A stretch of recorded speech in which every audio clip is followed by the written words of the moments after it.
Eleanor Grace Greene stood frozen at the edge of the crowded dance floor, watching the couples twirl to the lively fiddle music while she pressed herself against the rough wooden wall of Denver's newly built Grand Pavilion, wishing she could disappear into the shadows that flickered beneath the oil lamps. The year was 1876, Colorado's centennial statehood celebration in full swing, and Eleanor Ellie, to the few who knew her well enough, had allowed her younger sister to drag her to the summer social against her better judgment. At 22, Ellie had long ago accepted that her fuller figure meant a lifetime of sideways glances and whispered comments. She'd heard them all. Too plump for a proper courtship, too round for a respectable marriage, too large for any man of standing to proudly escort through town. You cannot spend another evening with only your books for company, her sister had insisted earlier that day, practically forcing the cornflower blue dress onto Ellie's reluctant form. Denver is growing every day. There are new faces arriving on each train. Now, as she watched the whirling dancers, Ellie cursed her moment of weakness. The stays of her corset bit uncomfortably into her sides, a constant reminder of her failure to conform to the delicate silhouette expected of desirable young women. She tugged self-consciously at her sleeves, ensuring they covered the fullness of her arms. "Would you care for some punch, miss?" The deep voice startled her, causing her to knock against a nearby table. The crystal glasses atop it clinked dangerously before settling back into place. "I'm so sorry. I didn't mean to frighten you." Ellie turned to find herself looking up quite far up into the most striking pair of hazel eyes she'd ever seen. They belonged to a tall, broad-shouldered man with sun-bronzed skin and a head of thick auburn hair that curled slightly at his collar.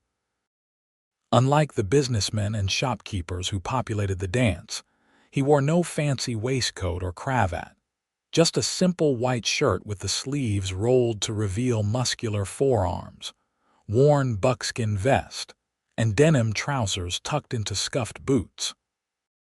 "No harm done," she managed, her voice barely audible over the music. He smiled, and the skin around those remarkable eyes crinkled warmly.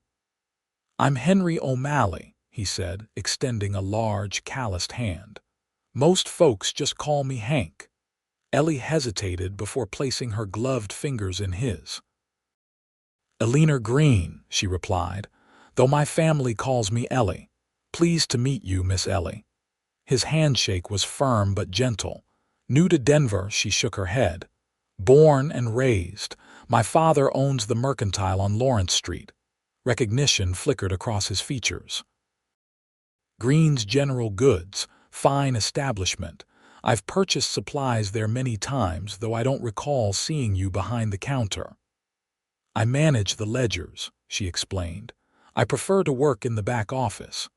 Away from curious eyes and thoughtless remarks, she didn't add. "A woman with a head for figures. Impressive."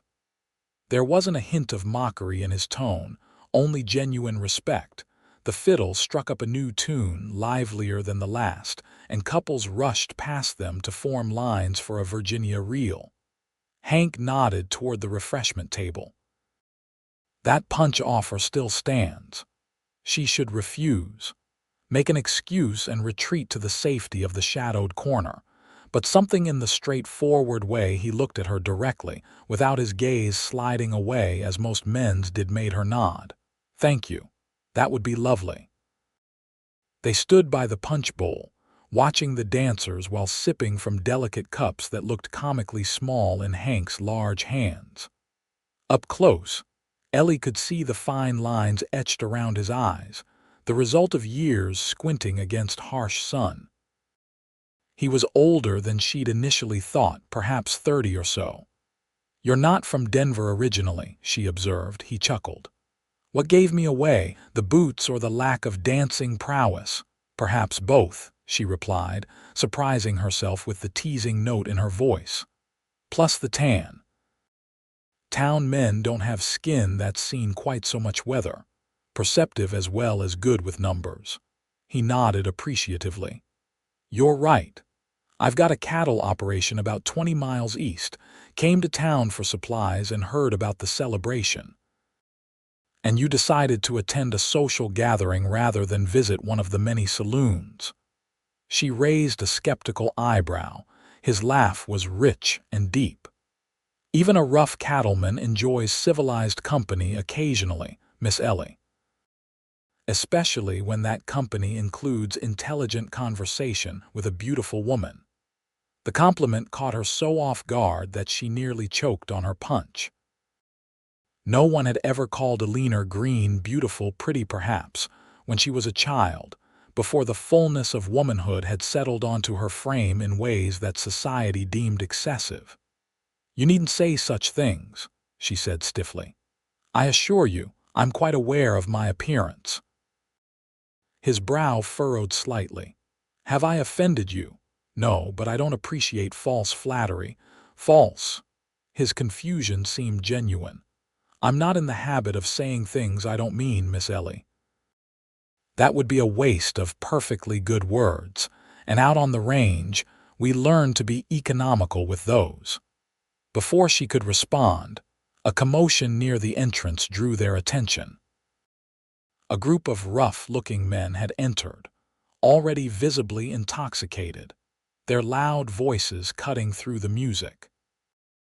Ellie recognized them as workers from the silver smelting operation that had recently opened outside town, men with money in their pockets and few outlets for spending it beyond liquor and gambling. Looks like some of the boys started their celebration early, Hank muttered, setting down his punch cup. His posture had shifted subtly, shoulders squaring as his eyes tracked the newcomers. The tallest of the group spotted Ellie and nudged his companion, whispering something that made them both laugh coarsely. She felt her cheeks flame as their gazes traveled over her figure with unconcealed mockery. Hank stepped slightly in front of her, his movement casual but unmistakably protective. Perhaps we should step outside for a moment. The air in here's getting a bit stale. Grateful for the suggestion, Ellie nodded. They had barely taken 3 steps toward the side door when the tall smelter worker blocked their path, swaying slightly on his feet. Well now, ain't you a substantial little filly, he slurred, addressing Ellie while ignoring Hank completely. Got enough woman there for 2 men, I reckon. His friends guffawed behind him. Ellie froze, the familiar shame washing over her. This was why she avoided public gatherings, the inevitable humiliation, the cruel remarks that confirmed her deepest insecurities. Step aside, Hank said quietly. Though his voice remained level, something in his tone caused the ambient conversation around them to falter. The smelter worker sneered. Mind your business, cowboy. I'm just being friendly with the lady. He leered at Ellie. What do you say, sweetheart? Care to dance with a real man? I'll give you a workout that'll slim down those. He never finished the sentence. Hank's hand shot out, gripping the man's shoulder with such sudden force that the drunk's knees nearly buckled. The lady is with me, Hank said, each word precise and measured. And you owe her an apology. For a tense moment, Ellie thought the situation would escalate into violence. The smelter workers' friends had moved closer, their expressions darkening, while several of the town men looked ready to intervene. Then the drunk's bleary eyes focused properly on Hank's face, taking in the hard set of his jaw and the unmistakable promise in his steady gaze. Whatever he saw there made him reconsider. No harm meant, he mumbled, backing away. Just having some fun. Find it elsewhere, Hank suggested, his hand dropping back to his side but his stance remaining alert until the group retreated toward the punch bowl. When he turned back to Ellie, his expression softened immediately. I apologize for that unpleasantness. Would you still like that fresh air? Throat tight with humiliation, she could only nod. He offered his arm and she took it, feeling the solid strength beneath the worn cotton of his sleeve as he guided her through the side door and onto the pavilion's covered veranda.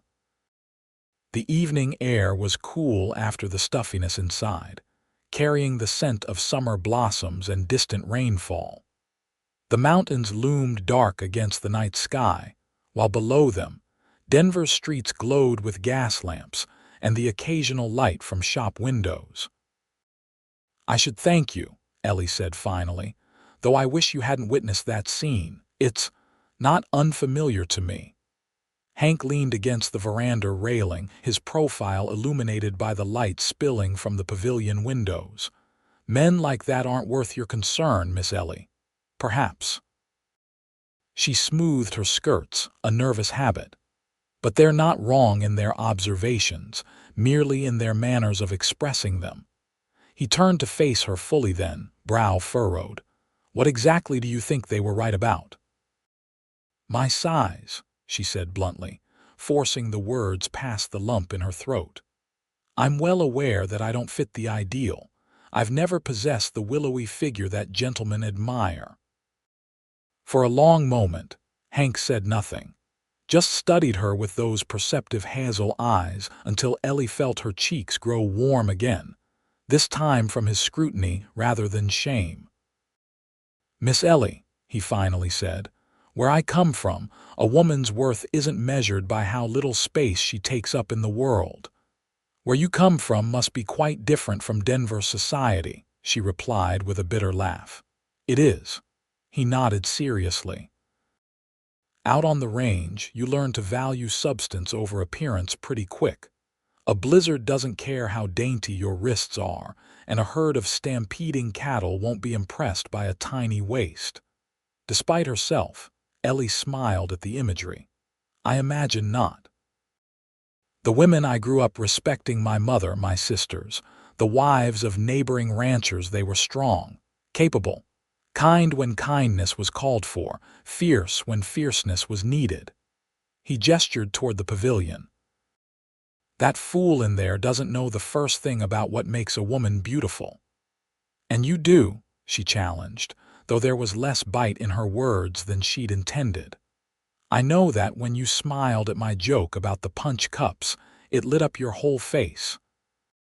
His voice had dropped lower, more intimate. "I know that you have the most remarkable gray eyes like storm clouds with sunlight behind them. I know that when you speak about your work at your father's store, you get a little crease right here." He touched his own forehead, just between his eyebrows. "That shows how seriously you take your responsibilities." Ellie stood speechless, her heart fluttering wildly in her chest. "And yes," he continued, "I noticed the moment I saw you that you have curves where some women don't. That you fill out that blue dress in ways that," he cleared his throat, a flush visible even in the dim light. "Well, in ways that a man would be blind not to appreciate." "Mr. O'Malley, Hank," he corrected gently. "Please." "Hank," she amended, "you don't need to say these things. I've made peace with who I am." "Have you?" His question was soft but direct. "Because from where I'm standing, it seems like you've made peace with what others have decided you should think of yourself. That's not the same thing." Inside, the music had shifted to a slower waltz, the notes drifting through the open windows like a tentative invitation. Hank straightened from the railing and extended his hand. "Would you do me the honor of a dance, Miss Ellie?" She hesitated. "People will stare." "Let them," he said simply. "I'll be too busy looking at you to notice." Perhaps it was the sincerity in his voice, or the way the moonlight cast silver highlights in his auburn hair, or simply the fact that, for the first time in her adult life, a man was looking at her as if she were something precious rather than problematic. Whatever the reason, Eleanor Greene placed her hand in Henry O'Malley's and allowed him to lead her back inside to the dance floor. True to his word, Hank didn't break his gaze from hers as they moved to the music. His hand at the small of her back was respectful but secure, guiding her through the steps with surprising grace for a man who claimed to lack dancing prowess. "You misled me," she accused lightly as he guided her through a turn. "You dance quite well for a cattleman." His smile was sheepish. "My mother insisted all her sons learn properly. Said no child of hers would embarrass her at social functions, even if we did live 30 miles from the nearest town. She sounds like a formidable woman." "She was," he nodded, a flicker of old grief crossing his features. "Past 5 years ago, but not before making sure her boys knew which fork to use at dinner and how to treat a lady properly." As the music continued, Ellie gradually relaxed into the dance, allowing herself to enjoy the novel sensation of being held with such care.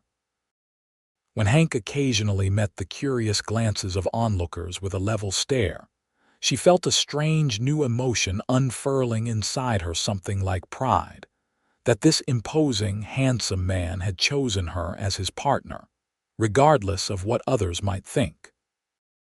When the waltz ended, Hank didn't immediately release her hand. "Would you permit me to call on you tomorrow, perhaps escort you to dinner?" The question was so unexpected that Ellie barely managed to stammer a coherent response. Yes, I suppose that would be acceptable." His smile widened. "Acceptable? Well, that's a start. I'll aim for enjoyable tomorrow and work my way up from there." As he walked her back to where her sister waited, wide-eyed with curiosity, Ellie couldn't help wondering if this was some elaborate jest, if tomorrow would come and go with no sign of the handsome cattleman. Surely once daylight cleared his head, Henry O'Malley would reconsider his interest in the oversized bookkeeper from the Mercantile.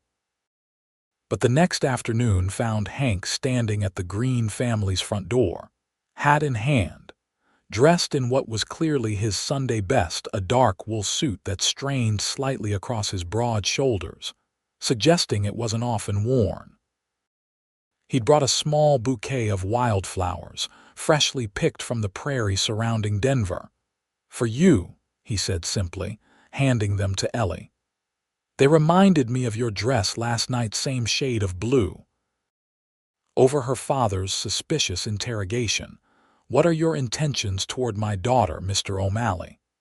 And her mother's barely concealed shock, "A cattleman. With a property of his own, you say?" Hank maintained the same straightforward demeanor that had drawn Ellie to him at the pavilion. He answered questions honestly, looked her father in the eye, complimented her mother's home without flattery, and through it all, kept finding reasons to return his gaze to Ellie, as if he couldn't quite believe his good fortune at being in her company. By the time they left for dinner, her mother was halfway to planning a wedding, and her father had grudgingly admitted that O'Malley seems decent enough for a cowman. The restaurant Hank chose was modest but respectable, a new establishment catering to Denver's growing middle class. As they walked the several blocks from her home, Ellie was acutely aware of the glances they drew a striking cowboy escorting the plump Greene girl. She half expected to see the same mockery she'd encountered at the pavilion, but Hank's presence beside her seemed to ward off any overt rudeness. "Does it bother you," she asked suddenly as they waited for their meal, "being seen with someone like me?" His brow furrowed in genuine confusion. "Someone like you? You know what I mean, Hank." She gestured vaguely at herself. "I'm not. I don't look like the women men typically court." For a moment, he simply looked at her, his expression unreadable. Then he reached across the table and took her hand, his calloused fingers enveloping her smaller ones.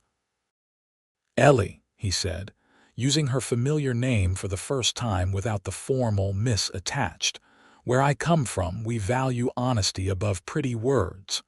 So I'm going to be honest with you." Her heart sank.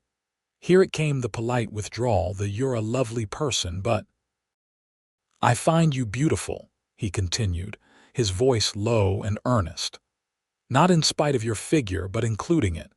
You have kind eyes and a smile that makes a man want to work to see it more often. You're intelligent, and from what your father told me about your work at the store, you're hardworking and principled too." He squeezed her hand gently. "I rode into Denver yesterday for supplies and rode out with the image of a woman in a blue dress burned into my mind. I couldn't stop thinking about you all night.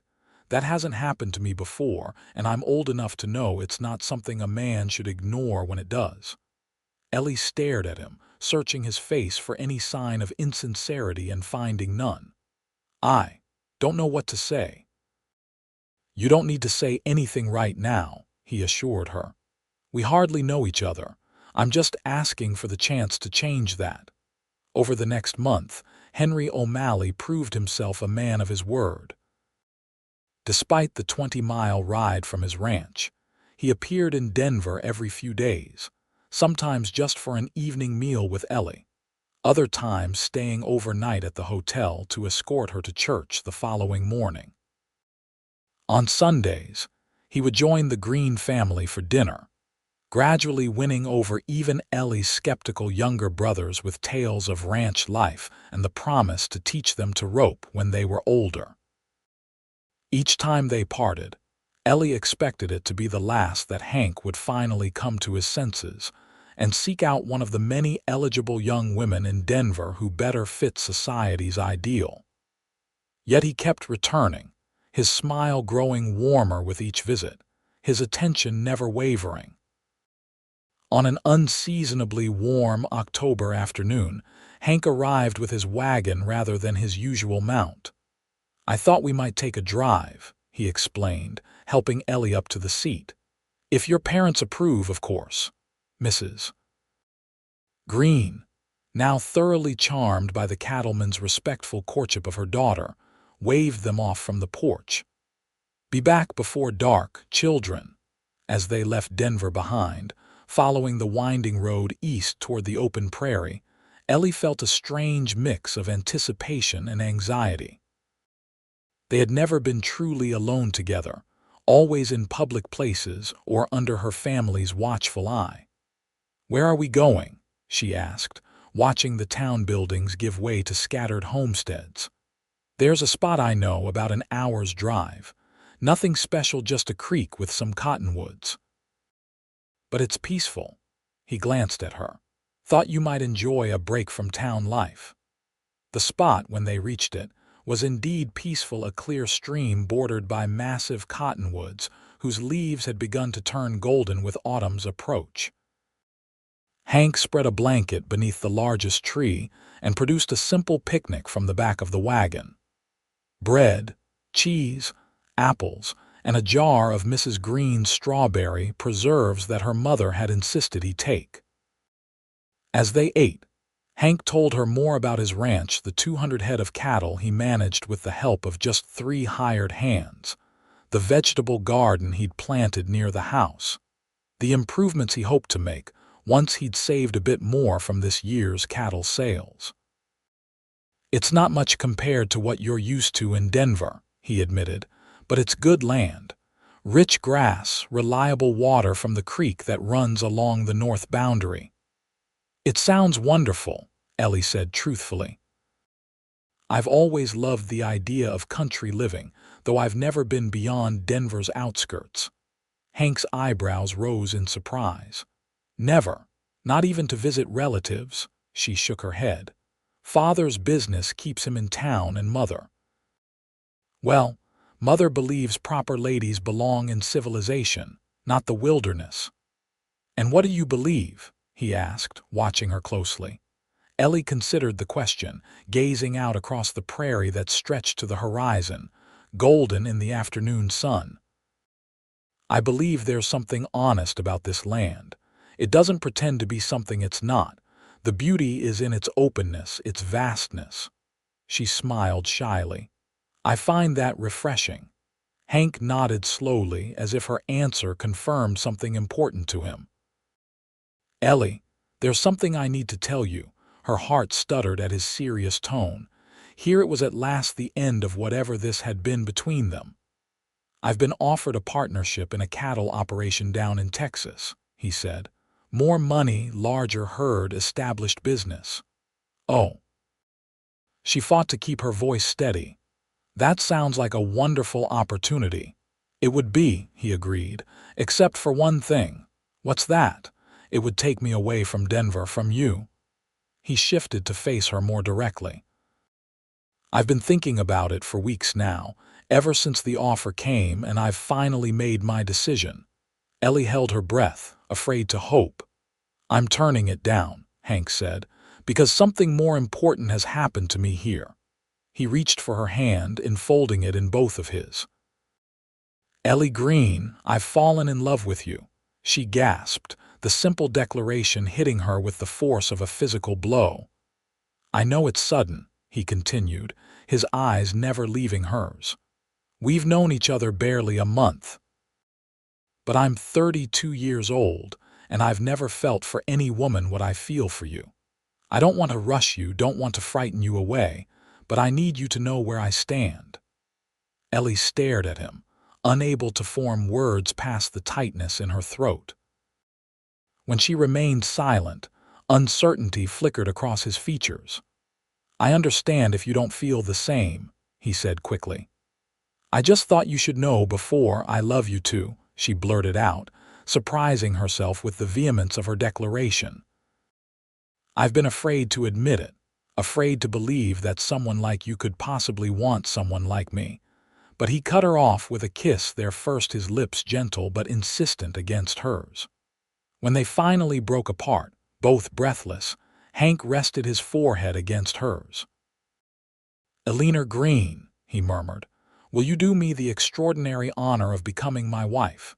Tears sprang to her eyes, tears of joy, of disbelief, of a lifetime of insecurity suddenly confronted by the reality of this good man's love. "Yes," she whispered. "Yes, I will." His answering smile was radiant. Pulling her close, he kissed her again, more deeply this time, his arms encircling her with a protectiveness that made her feel both cherished and desired. When they finally gathered the picnic things and prepared to return to Denver, the sun was low on the horizon. Hank helped Ellie back onto the wagon seat, but before climbing up himself, he paused, looking up at her with an expression of such tenderness that it made her heart ache. "I want you to know something," he said, his voice serious again. "I'm not some saint or hero for loving you. I'm just a man lucky enough to recognize a treasure when I see one." He took her hand, his thumb gently stroking across her knuckles. "I love every part of you, Ellie, your mind, your heart, your spirit, and yes, your body too." His eyes held hers unwavering, every curve, every inch. "There's nothing about you I would change, nothing I don't find beautiful." In that moment, as the prairie wind stirred her hair and the man she loved looked at her as if she were the answer to every prayer he'd ever whispered, Eleanor Greene finally began to believe him. The announcement of their engagement was met with mixed reactions in Denver. Ellie's family, having grown fond of Hank over the past month, gave their blessing readily enough, though her mother fretted about her daughter living so far from civilization, and her father extracted multiple promises from Hank regarding Ellie's comfort and care. Among Denver society, however, whispers followed the couple whenever they appeared together. Some were kind expressions of surprise that the quiet bookkeeper from Greene's Mercantile had captured the attention of the handsome rancher. Others were less so, speculating on what a man like Henry O'Malley could possibly see in that Greene girl, and suggesting unsavory motivations for the match.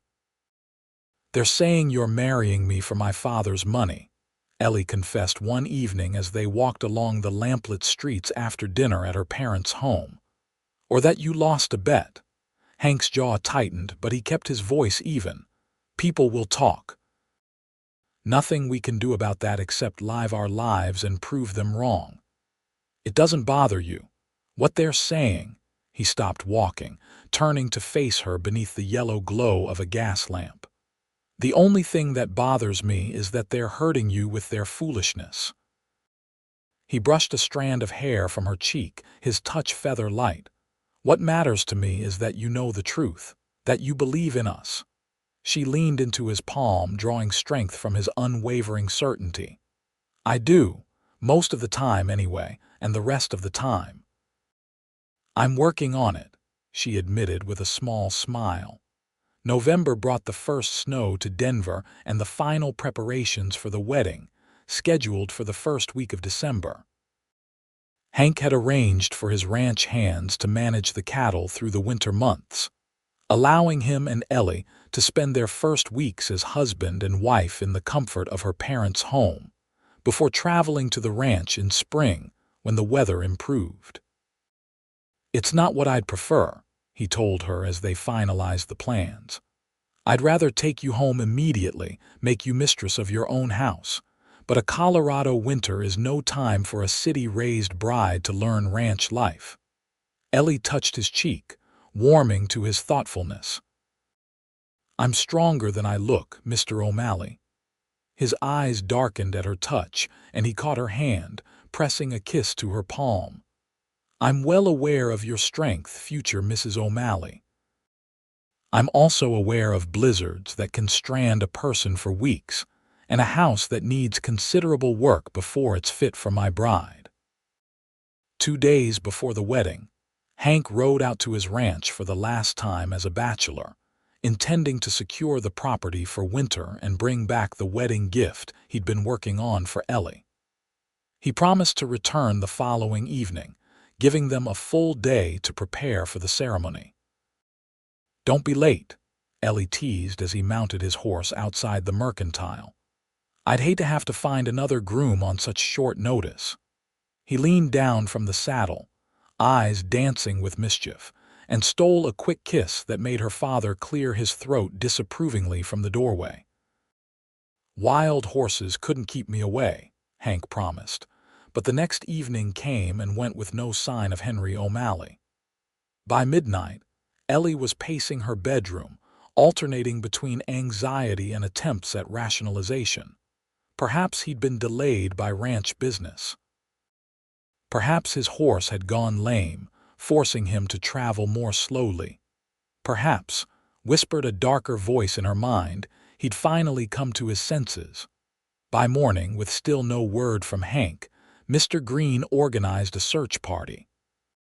3 of Denver's most experienced riders, including the town marshal, set out along the trail to the O'Malley Ranch, promising to return with news by nightfall.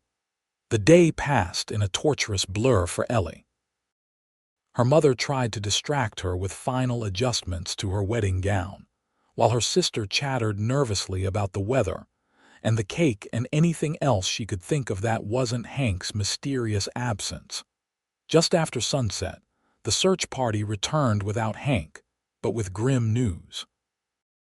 They'd found signs of trouble about 15 miles outside of town. Evidence of a struggle, blood on the ground, and drag marks leading into a ravine. Hank's horse had been discovered grazing nearby, saddlebags emptied and scattered. "Looks like an ambush," the marshal reported soberly. "We found tracks from at least 3 other horses. Could be outlaws, could be Indians, though there haven't been hostile tribe movements reported in these parts lately." "And Henry?" Ellie's father asked, positioning himself between the marshal and his daughter, as if he could physically shield her from bad news. The marshal removed his hat, turning it awkwardly in his hands. "No sign of him, Mr. Greene. Just blood and signs of a body being dragged. We followed the trail as far as we could before losing daylight." "He could still be alive then," Ellie said, her voice surprisingly steady as she stepped around her father. "If you didn't find she swallowed hard, a body, then he could still be alive." The marshal's expression was kind but doubtful. "Miss Greene, I don't want to give you false hope. The amount of blood we found. A man doesn't lose that much and walk away." "You don't know Hank," she insisted.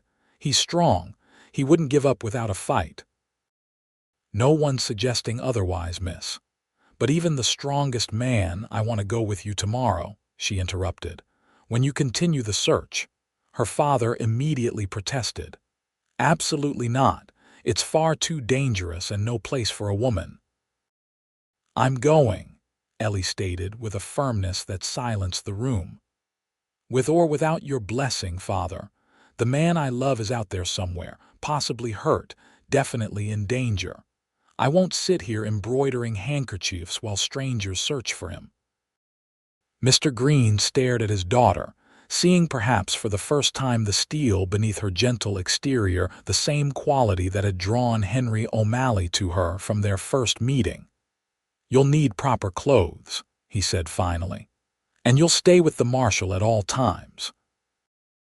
Dawn found Eleanor Grace dressed in her brother's trousers and flannel shirt, her hair pinned tightly beneath a wide-brimmed hat, mounted on her father's most reliable mare. The search party had grown overnight as word spread through Denver about the popular cattleman's disappearance. Nearly a dozen men, including Ellie's brothers and several of Hank's friends from neighboring ranches, gathered in the gray morning light to continue the search. The marshal eyed Ellie dubiously, but said nothing as they set out, following the eastern trail toward Hank's property.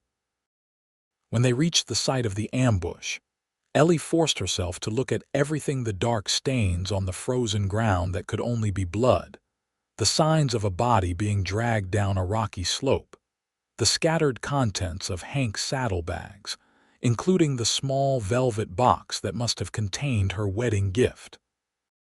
One of the ranchers, a grizzled man named Sampson who'd known Hank for years, approached her as she knelt examining a torn piece of fabric that matched the suit Hank had been wearing. "We'll find him, Miss Greene," he said quietly. "Dead or alive, we'll bring him back to you." She looked up, her gray eyes hard as flint. "We'll find him alive, Mr. Sampson. I refuse to accept any other outcome." The search continued through the morning and into the afternoon, following intermittent signs of passage through the rugged terrain east of Denver. The trail led them to a narrow canyon where the marshal called a halt, gathering the men for a hushed conference that deliberately excluded Ellie.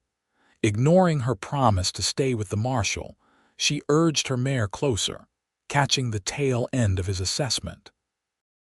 "At least 4 men hold up in there based on the tracks. If they've got O'Malley and he's still alive, they'll use him as leverage. Then we go in careful," one of Hank's rancher friends argued. "No shooting unless they fire first." "And the girl?" someone else asked, nodding toward Ellie. "We can't take her into something like this." "I'm right here," she said loudly, causing several heads to turn in surprise. "And I'm not a girl, I'm a woman about to be married if we can find my fiancé." The marshal frowned. "Miss Greene, this is no place for a woman. Yes, I heard you the first dozen times." She guided her mare into the circle of men. "But I'm here now and I'm not turning back. So, unless you plan to physically restrain me and send me home with an escort which would reduce your numbers for whatever you're planning, I suggest you include me in the discussion." A reluctant admiration flickered across the marshal's weathered face. "You're as stubborn as O'Malley said you were."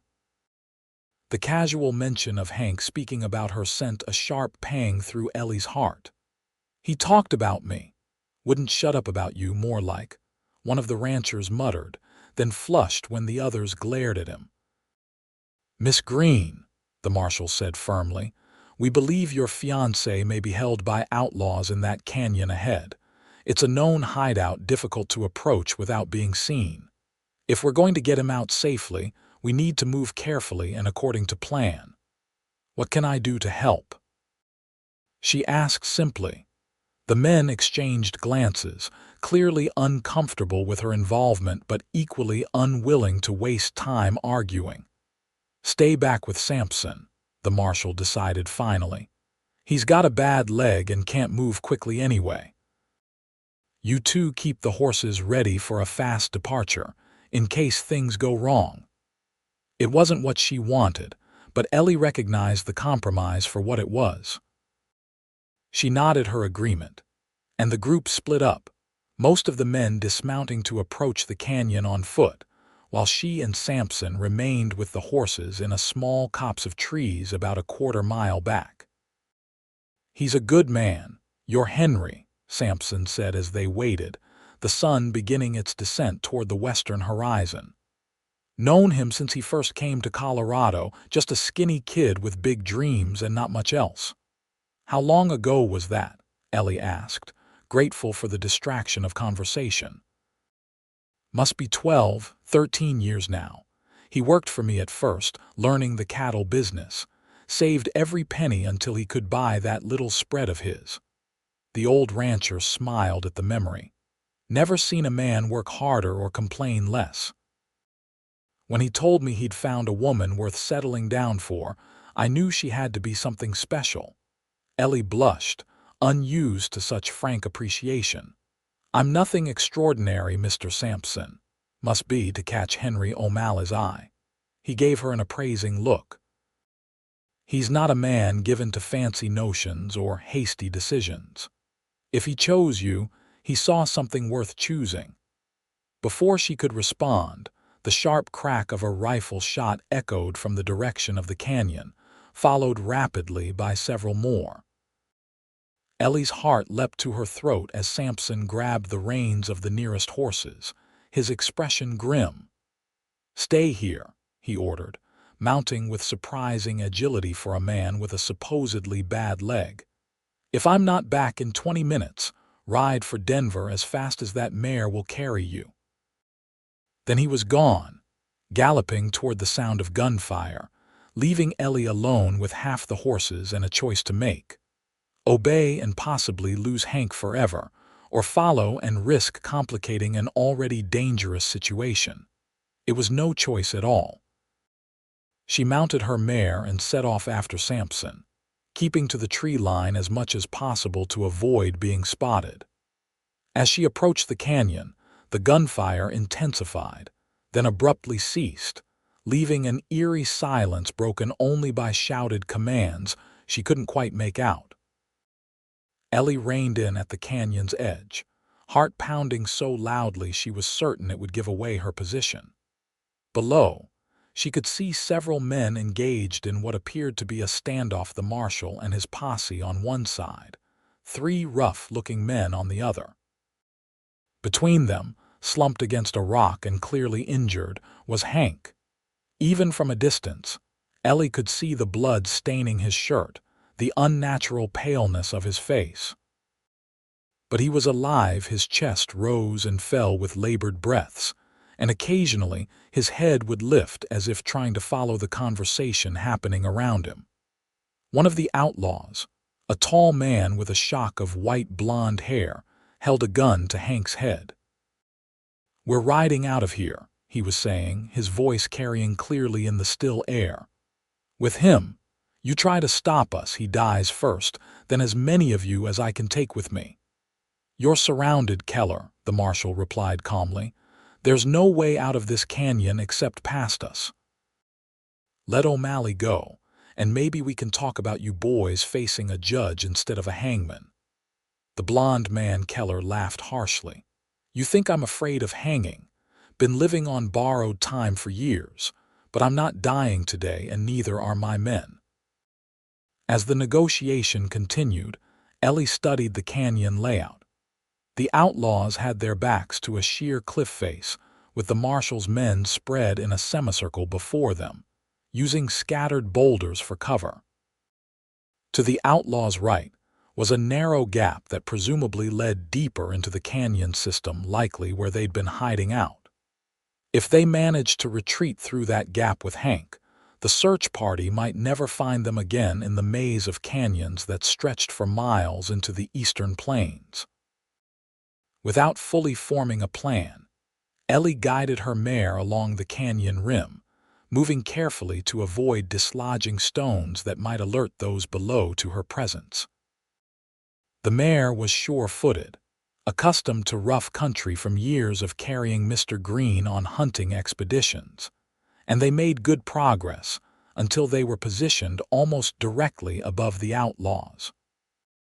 From this vantage point, Ellie could see what the men on the canyon floor could not: a narrow game trail that zigzagged down the cliff face, steep but navigable on foot. If she could descend without being noticed. She dismounted and secured the mare to a sturdy juniper, then began her careful descent, testing each foothold before committing her weight. The rough fabric of her brother's trousers protected her legs from the scrub brush and sharp rocks, though her hands were soon scratched and bleeding from gripping the stones. Halfway down, she froze as a renewed burst of shouting erupted below. Keller was growing agitated, waving his gun between Hank and the marshal. "Last chance," he bellowed. "Clear a path or watch your friend die. You kill him, you lose your only leverage," the marshal countered. "Be smart, Keller. There's no good ending here for you, but there's a better one than dying in this canyon." As the standoff continued, Ellie resumed her descent, moving as quickly as she dared. When she was about 15 feet from the canyon floor, close enough to hear Hank's labored breathing, disaster struck. The rock beneath her right foot crumbled, sending her sliding several feet down the cliff face before she caught herself on a protruding root. The noise was enough to draw attention. One of Keller's men spun around, eyes widening in shock at the sight of a woman clinging to the cliff face above them. "Boss," he hissed, nudging Keller. "We got company." Keller glanced up, momentarily distracted from his standoff with the marshal. In that split second, Hank, whom everyone had assumed was too badly injured to move, launched himself sideways, knocking Keller's gun hand away from his head. The gun discharged, the bullet ricocheting harmlessly off the canyon wall, and chaos erupted. The marshal and his men opened fire, forcing Keller's companions to dive for cover. Keller himself grappled with Hank, the two men rolling dangerously close to where Ellie now clung, afraid to move for fear of drawing fire. "Ellie." Hank's voice, hoarse with pain but unmistakable, reached her through the gunfire. "Stay where you are." But Keller had heard the name too. His head snapped up, gaze locking onto Ellie's frozen form. A slow, cruel smile spread across his face as he connected the pieces: this woman's identity, her relationship to the man he'd been torturing for the past 2 days. Well, he drawled, shifting his weight to pin Hank more securely beneath him. "Is this the bride-to-be? The one you wouldn't shut up about even when I was carving my initials in your hide?" He raised his gun, aiming it deliberately at Ellie. "Let's see how pretty she looks with a bullet between those gray eyes you kept going on about." "No," Hank roared, summoning strength from some hidden reserve. He bucked violently, throwing Keller off balance just as the outlaw pulled the trigger. The bullet struck the cliff face inches from Ellie's head, showering her with rock fragments. What happened next seemed to unfold in slow motion. Hank, bleeding freely from reopened wounds, tackled Keller around the waist. The momentum carried both men toward the edge of a drop-off within the canyon, a 20-foot fall onto jagged rocks below. Keller, realizing the danger, clawed frantically at the ground, trying to arrest their slide. Hank made no such effort. His eyes found Ellie's one last time, a lifetime of emotions contained in that single glance, before he tightened his grip on Keller and rolled them both over the edge. "Hank!" Ellie's scream tore through the gunfire, silencing it more effectively than any command could have. She scrambled down the remaining distance to the canyon floor, heedless of the cuts and bruises she accumulated, and ran toward the drop-off where the two men had disappeared. The marshal reached her just as she was about to peer over the edge, catching her arms and pulling her back. "Miss Greene, don't let me go." She fought against his hold with surprising strength. "He needs me." "At least let us check first," the marshal insisted, signaling to two of his deputies. They approached the edge cautiously, guns drawn in case Keller had somehow survived the fall. After what seemed an eternity, one of them called back, "Keller's dead. Broke his neck on the rocks." A pause then. "O'Malley's alive, but it doesn't look good." Ellie tore free from the marshal's grasp and rushed to the edge. Below, she could see Hank sprawled across a rocky ledge about halfway down the drop, his body twisted at an unnatural angle, blood pooling beneath him. Unlike Keller, who had fallen all the way to the canyon floor below, Hank had somehow caught on this intermediate ledge, a miracle that had likely saved his life, at least temporarily. "We need to get down to him," she said, already searching for a path. One of the ranchers, a man named Davis who'd remained silent throughout most of the search, stepped forward. "I've got rope in my saddlebag. We can lower someone down." "I'll go," Ellie said immediately. The marshal shook his head. "No offense, Miss Greene, but we need someone stronger who can help lift him if necessary. Davis, you're the lightest of the men. You go down, secure a second rope around O'Malley, and we'll haul him up." The rescue operation proceeded with agonizing slowness. Davis was lowered carefully to the ledge, where he examined Hank's injuries with a grim expression, before securing the rope harness around his unconscious form. Under Davis's direction, the men above carefully raised Hank to the canyon rim, where Ellie waited with blankets hastily retrieved from their saddlebags. "He's alive," Davis confirmed as they laid Hank on the blankets, "but barely. Multiple stab wounds, at least 2 gunshot injuries, and God knows what internal damage from the fall. He needs a doctor fast." "Denver's too far," the marshal said, shaking his head. "He'll never make it." "My ranch is closest," Sampson offered, "about 5 miles east. My wife was a nurse during the war. She's patched up worse than this." They fashioned a travois from branches and blankets, securing Hank as carefully as possible before beginning the slow journey to Sampson's ranch. Ellie rode beside the travois, one hand constantly touching Hank's arm or chest, reassuring herself with each shallow breath that he still lived. By the time they reached the ranch, night had fallen completely. Mrs. Sampson, a formidable woman with iron-gray hair and hands as steady as her gaze, took one look at Hank and began issuing orders like a battlefield general. "Get him into the spare bedroom. I need hot water, all my sewing supplies, and every bottle of whiskey in the house. Someone ride for Dr. Miller in Eastwood. It's closer than Denver." As the men carried Hank inside, Mrs. Sampson turned to Ellie, her shrewd eyes taking in the borrowed clothes, scratched hands, and expression of barely contained terror. "You must be the bride," she said simply. Ellie nodded, unable to trust her voice. "Well, girl, if you're going to stay, I need steady hands and a strong stomach. Can you provide those?" Again, Ellie nodded, more firmly this time. "Good. Then wash up and come help me save your man." The next hours blurred together in Ellie's memory, afterward the careful cutting away of Hank's blood-soaked clothing. The revelation of wounds both fresh and partially healed, suggesting days of systematic torture. Mrs. Sampson's methodical cleaning and stitching of each injury.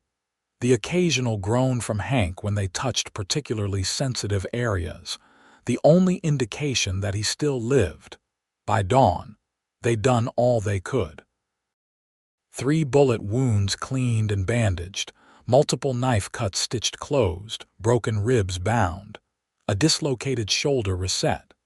Through it all, Hank remained unconscious, his breathing shallow but steady, his skin burning with fever. Dr. Miller arrived mid-morning, examined their work with professional appreciation, and added little to their treatment beyond a bottle of laudanum for the pain when Hank regained consciousness. "You've done well," he told Mrs. Sampson and Ellie. "Now it's up to him and God, in that order." For 3 days, Ellie barely left Hank's bedside. She bathed his fevered skin with cool cloths, spooned broth between his lips when he was lucid enough to swallow, and whispered promises and pleas into his ear during the long night hours when his fever raged highest. On the 4th day, the fever broke. Hank opened his eyes, those remarkable hazel eyes that had first captured her attention at the pavilion dance, and focused on her face with effort. "Ellie." His voice was a rasp, barely audible. "I'm here." She took his hand, tears of relief streaming unchecked down her face. "I'm right here." He frowned slightly, gaze moving to take in the unfamiliar room. "What happened?" "You're at the Sampson Ranch. You were ambushed on your way back from your property. Do you remember?" He closed his eyes briefly, then opened them with more clarity. "Keller and his men, they wanted."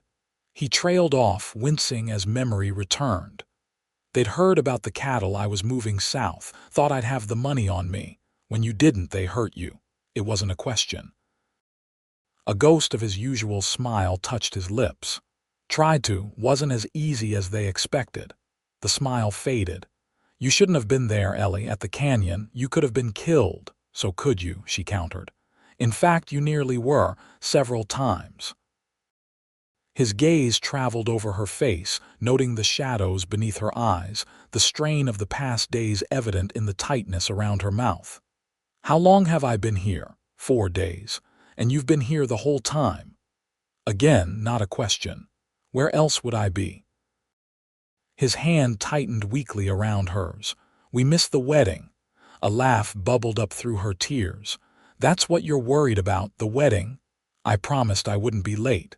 His expression turned serious. "I don't break promises to you, Ellie." She leaned forward, pressing her forehead gently against his. "The only promise I care about is the one you just kept to stay alive."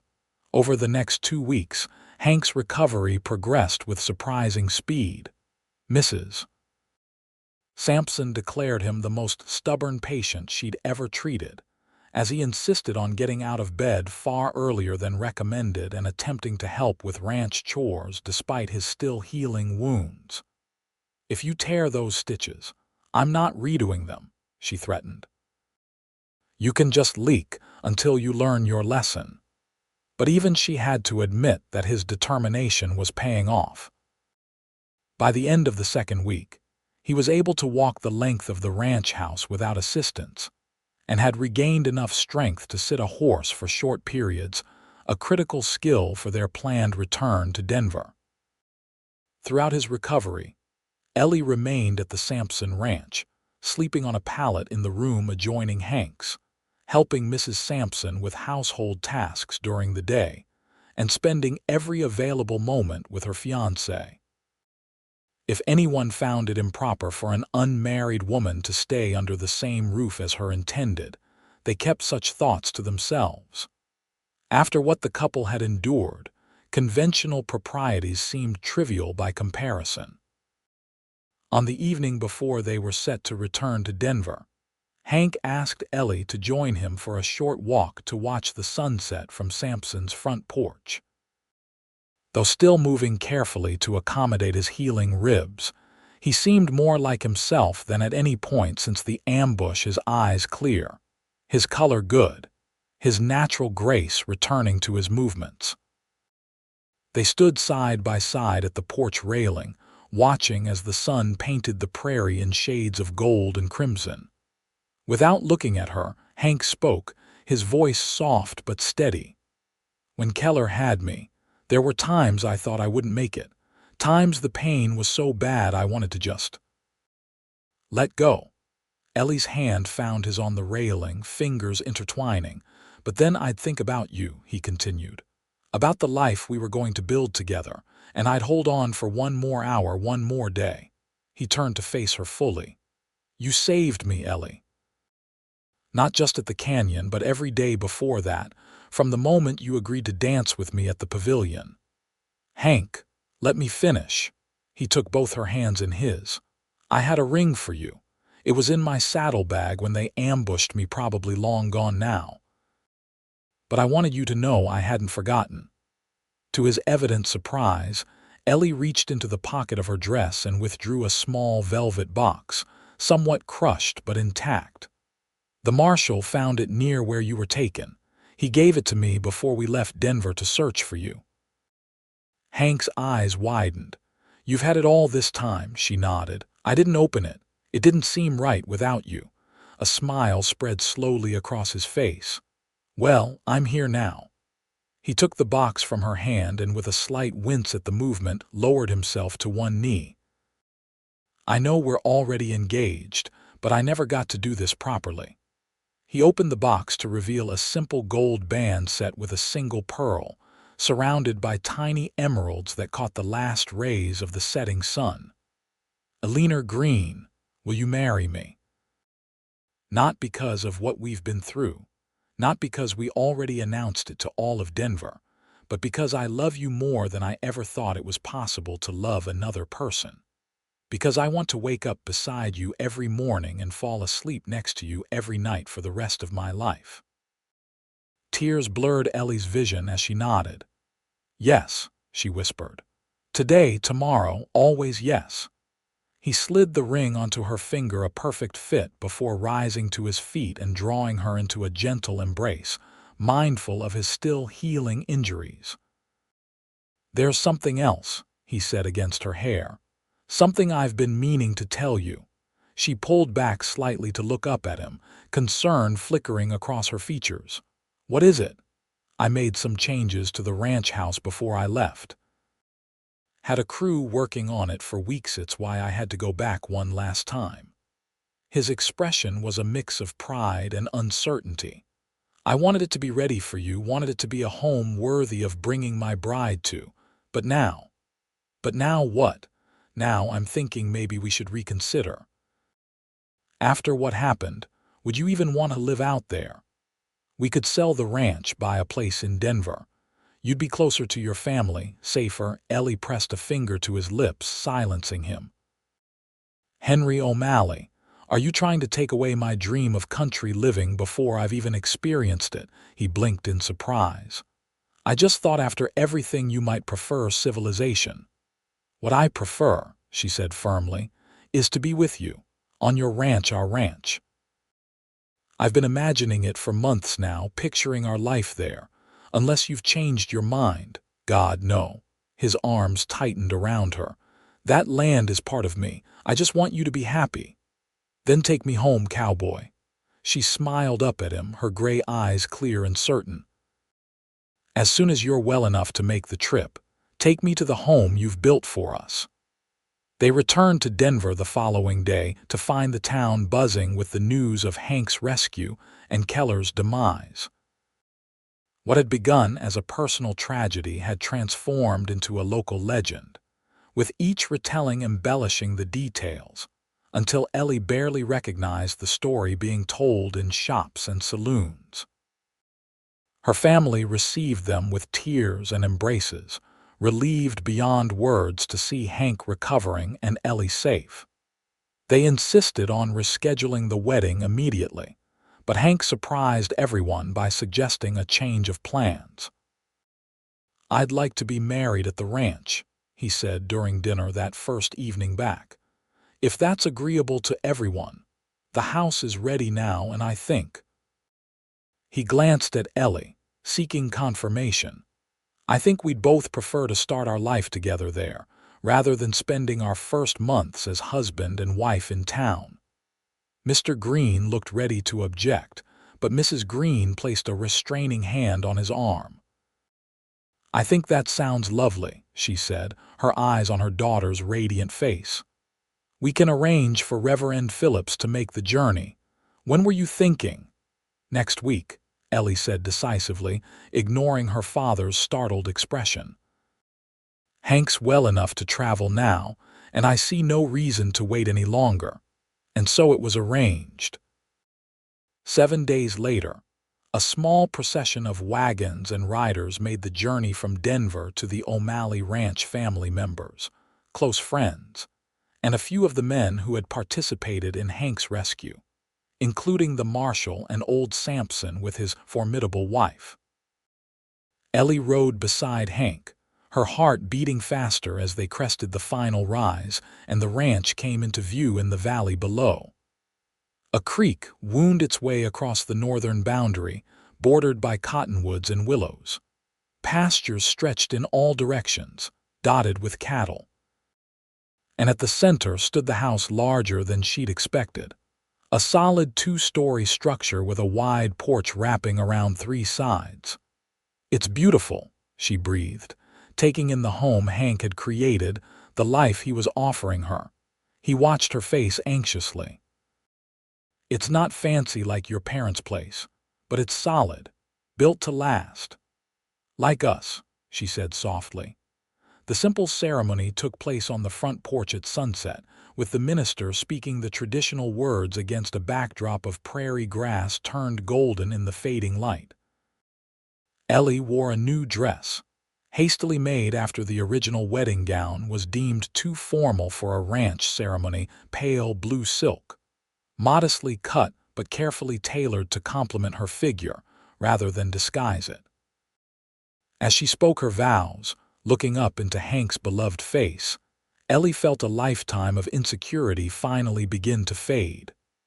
This good man, this strong, honorable, beautiful man had chosen her, had fought to return to her, had created this home with her in mind. Whatever doubts society might harbor about her worth, Henry O'Malley had none. When the minister pronounced them husband and wife, Hank gathered her hands in his, mindful of their audience but unable to completely contain the emotion in his voice as he spoke the words he'd first said to her in Denver, words that had begun to heal something broken inside her. "I love every part of you, Ellie O'Malley, every single part." And as he kissed her, sealing their vows before God and family and the vast Colorado sky, Eleanor Grace O'Malley finally, truly believed him.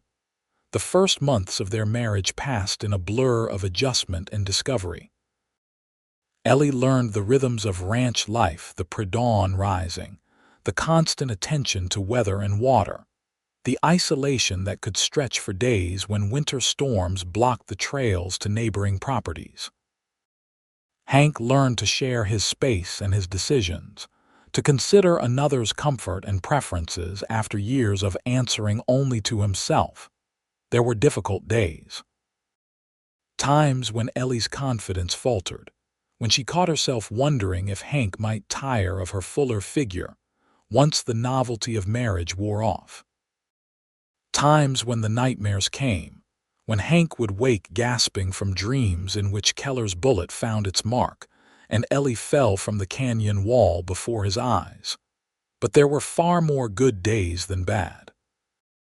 Mornings when they lingered in bed, exploring each other with increasing familiarity and undiminished wonder. Evenings spent reading aloud by the fire, Hank's deep voice bringing her favorite books to life while she knitted or mended. Afternoons riding the property together, Hank teaching her to recognize the signs of healthy grassland, the indicators of a well-managed herd. And always, Hank's unwavering appreciation of her body, his hands tracing her curves with reverence, his eyes darkening with desire when she emerged from behind her dressing screen, his whispered words of admiration in their most intimate moments. "You're so beautiful," he would murmur against her skin, "so perfect."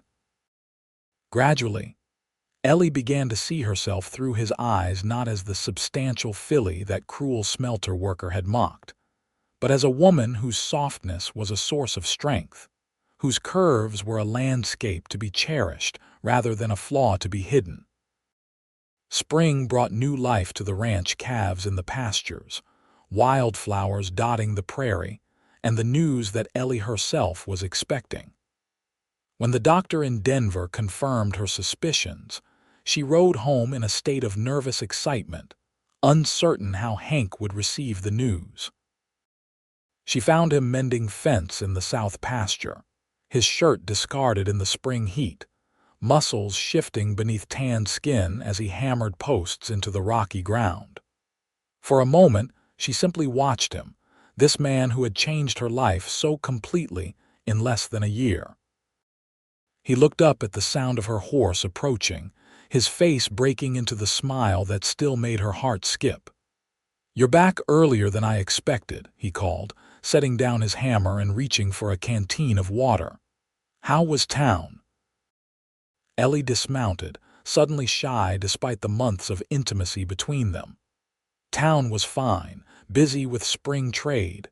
He studied her face, ever attuned to her moods. "Something happened at your parents', no, they're well. Mother sent jam, and Father wants you to stop by the store next time you're in Denver.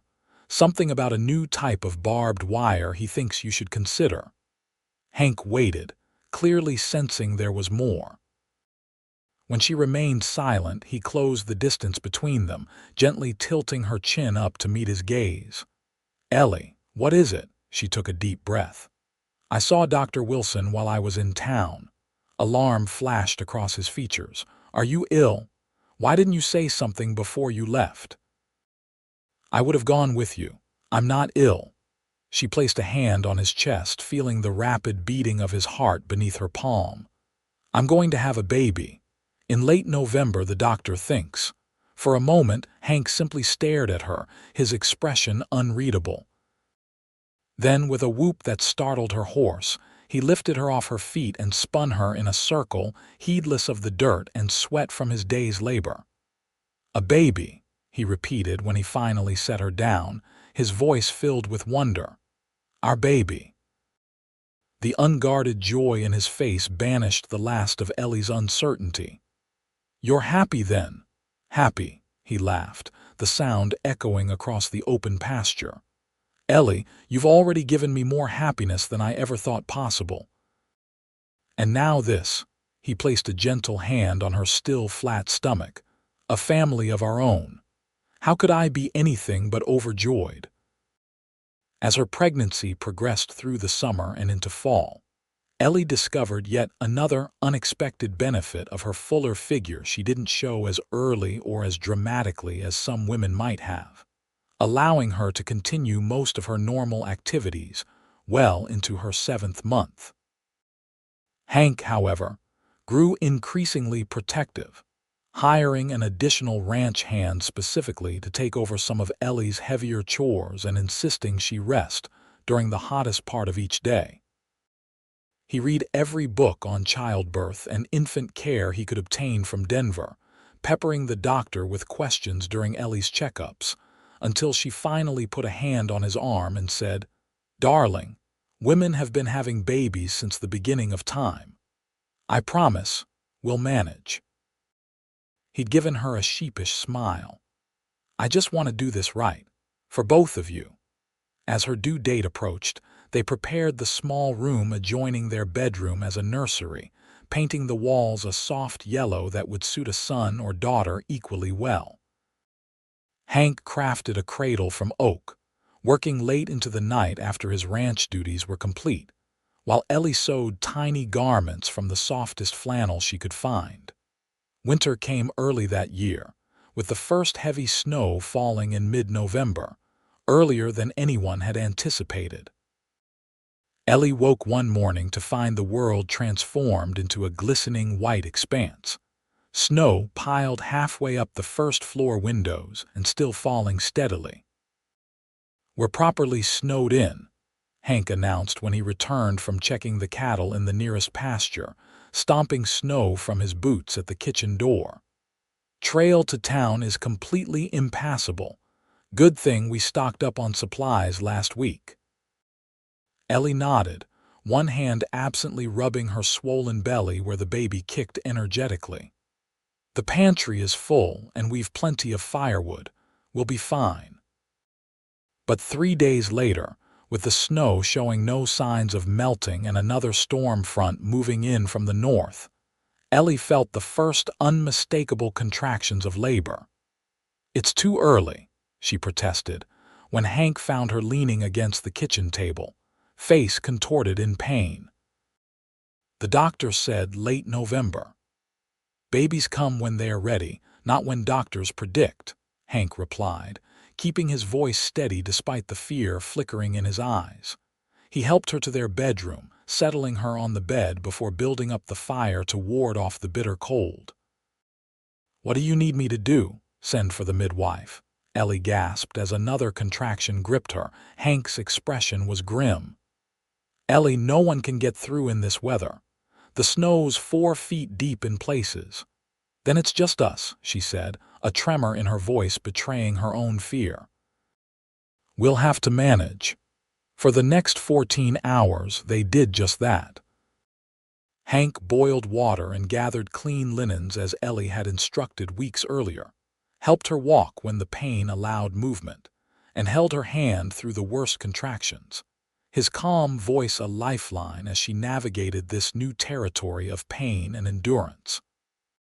"You're the strongest person I know," he told her again and again. "You can do this, Ellie. You and our baby, you can do this." Just after midnight, with the blizzard still raging outside their snug home, Eleanor O'Malley gave birth to a son, a robust boy with a shock of dark hair and his father's hazel eyes.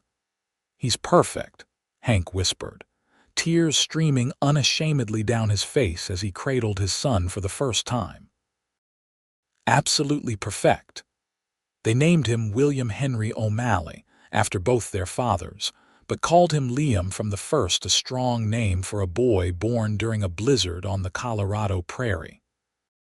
As Ellie recovered from the birth, Hank proved himself as dedicated a father as he was a husband, changing the baby's linens without complaint, walking the floor with him during fussy nights, even figuring out a way to strap the infant to his chest so he could tend to necessary ranch work while Ellie rested. "You're a natural," she told him one evening as she watched him gently bathe their son in a basin by the fire. He glanced up, a smile crinkling the corners of his eyes. "Doesn't feel natural. Feels like I'm making it up as I go along and hoping I don't drop him." "That's parenthood from what I gather," she laughed. "But you're doing wonderfully." His expression softened as he studied her, sitting in her rocking chair with her hair loose around her shoulders, still in her nightgown despite the late afternoon hour. "So are you. You were amazing, Ellie." "During the birth and every day since." She blushed at the admiration in his voice. "I had no choice. The baby was coming, snow or no snow. You've always been stronger than you give yourself credit for." He wrapped Liam in a soft towel and brought him to her, placing the baby in her arms before kneeling beside the rocker. "From the first moment I saw you at that dance, I knew there was steel beneath the softness." Ellie looked down at their son, already showing signs of Hank's strong jaw and determined expression despite his tender age. "He's going to be like you," she said. "Strong, stubborn, kind." "God help us if he inherits both our stubborn streaks," Hank chuckled. "But I hope he gets your heart, Ellie. Your compassion, your ability to see beauty in unexpected places." She raised an eyebrow. "Like you mean, a rough cattleman at a society dance." "Like yourself," he corrected gently. "I want our son to have your courage, the courage to believe he's worthy of love exactly as he is." The tears came then, as they still sometimes did when Hank's words pierced straight through to the core of her, to the girl who had stood against the wall at the pavilion, certain no one would ever truly see her, let alone love her. "I don't know what I did to deserve you," she whispered. He leaned forward to kiss her softly, one hand cradling the back of her head while the other steadied the baby in her arms. "You existed," he said simply. "You were yourself, no more, no less. And that, Ellie O'Malley, is more than enough. It always has been." As the years passed, the O'Malley ranch prospered. Hank's careful management of the land and livestock earned him a reputation as one of the most successful cattlemen in eastern Colorado, while Ellie's financial acumen, honed during her years managing her father's ledgers, helped them weather the economic uncertainties that plagued many ranchers. Liam grew into a sturdy boy with his father's build and his mother's thoughtful nature. He was joined by a sister, Catherine, when he was 3, and another brother, James, 2 years after that. The O'Malley children filled the once quiet ranch house with laughter and arguments, music and muddy boots, the organized chaos of a loving family. On the 10th anniversary of their wedding, Hank surprised Ellie with a portrait of the entire family, commissioned from a renowned painter who had traveled all the way from Denver to capture them in the setting they loved best. The front porch of their home, with the prairie stretching beyond and the mountains visible in the distance. When the finished painting arrived, Ellie studied it with a critical eye, noticing how the artist had captured not just their likenesses, but the essence of their relationships. Hank's protective stance behind her chair, his hand resting on her shoulder, her own serene expression as she held young James on her lap, Liam and Catherine flanking them, the boy already showing signs of the man he would become, the girl a perfect blend of both parents. But it was the depiction of herself that most caught Ellie's attention. The painter had portrayed her honestly, the fullness of her figure evident even while seated, the curves that had once been a source of such shame now simply part of who she was. A mother, a wife, a woman comfortable in her own skin. "You like it?" Hank asked, watching her expression closely. "It's beautiful," she said softly. "He captured us perfectly." "He captured you perfectly," Hank corrected, coming to stand beside her, though no painting could ever do justice to the real thing. She turned to face him, this man who had loved her through a decade of joy and hardship, who had never once made her feel anything less than cherished. At 32, Henry O'Malley was even more handsome than the day they'd met, his auburn hair now streaked with the occasional silver thread. The lines around his eyes deepened from years of squinting against the Colorado sun, his body still strong from daily ranch work. 10 years, she marveled. "Sometimes it feels like we just met, and other times I can't remember a life before you." "Best 10 years of my life," he said, drawing her into his arms, "though I expect the next 10 to be even better." "Is that so?" She smiled up at him. "And what makes you think that?" "Because you get more beautiful every day, Ellie O'Malley." He touched her face gently, tracing the curve of her cheek with his thumb. "And I fall more in love with you with each passing year." That night, after the children were asleep and the house had settled into the peaceful quiet of a winter evening, Hank and Ellie sat before the fire in the parlor, sharing the last of a bottle of wine they'd been saving for the occasion. "You ever regret it?" Ellie asked suddenly, the question that had lingered unspoken for years finally finding voice. "Choosing a life with me over other possibilities. You could have had anyone, Hank." He set down his glass and took both her hands in his expression serious in the flickering firelight. "Eleanor O'Malley, in 10 years of marriage I have regretted many things, not checking the north pasture before that blizzard hit in '82, letting Liam try to break that wild Mustang before he was ready, planting corn instead of wheat that drought year." His grip tightened on her hands. "But I have never, not for one single moment, regretted choosing you, loving you, building this life with you." He released her hands only to cup her face, ensuring she met his gaze directly. "When I took your hand at that pavilion dance, and saw the doubt in your eyes, saw how the world had taught you to think less of yourself because of your size, I made a promise to myself that for as long as you would let me, I would remind you every day how beautiful you are to me, how perfect, how loved." Tears filled Ellie's eyes as she leaned into his touch. "You've kept that promise," she whispered. "Even when I made it difficult, especially then," he smiled, "because that's when you needed to hear it most." He leaned forward, pressing his forehead against hers in the gesture that had become their most intimate form of connection over the years. "I love every part of you, Ellie. I always have, and I always will." and as snow began to fall outside their window, blanketing the ranch in pristine white, much like the night their son was born, Eleanor Greene O'Malley finally completely understood the truth that Henry had been teaching her since the moment they met. That love, real love, sees beyond society's narrow definitions of beauty to the person within. That a body's worth isn't measured in inches or pounds, but in its capacity to give and receive love. That sometimes the greatest gift one heart can give another is the courage to believe in its own worthiness. She had traveled a long way from that insecure young woman pressing herself against the pavilion wall, convinced no one would ever love her as she was.